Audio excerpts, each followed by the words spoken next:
দেখুন শেয়ালে গর্তে জল ঢুকে ঢুকে পর গর্তের আকার কি পজিশন দিয়েছে। আর মেন একটি ক্যানেলে জল ঢুকে ঢুকে শেয়ালে গর্তের মধ্যে পুরো ক্যানেলের পাড়টা ভেঙে চলে গেছে।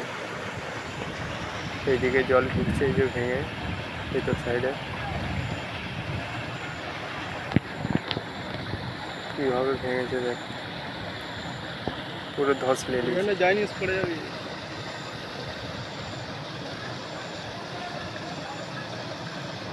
পুরো মাটি ভেঙে পড়ে গেছে। ক্যানেলের জল ভর্তি ছিল, এখন কমিয়ে দিয়েছে, সেই কারণে হয়তো হালকা পরিমাণে জল বার হচ্ছে।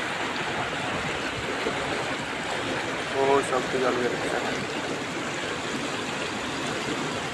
এই জায়গাটা দেখ সামনে, এই যে সেই পুরো সুলঙ্গ হয়ে গেছে। পরপর পুরো দুরাত জল বেরিয়ে পুরো আকাশ একদম পুরো সুলঙ্গ পথ করে দিয়েছে।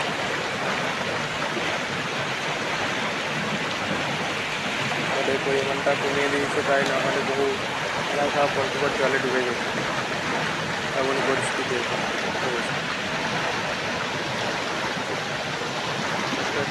জল বেরোচ্ছে সামনে, আবার এটা মাছ চাষ হচ্ছে, সেই মাছের জলের মধ্যে উঠে ক্যানেলের মধ্যে চলে যাচ্ছে।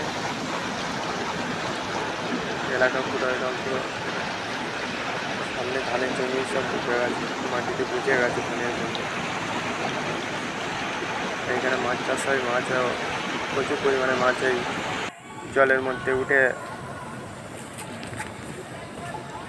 ক্যানেলের মধ্যে চলে গেছে।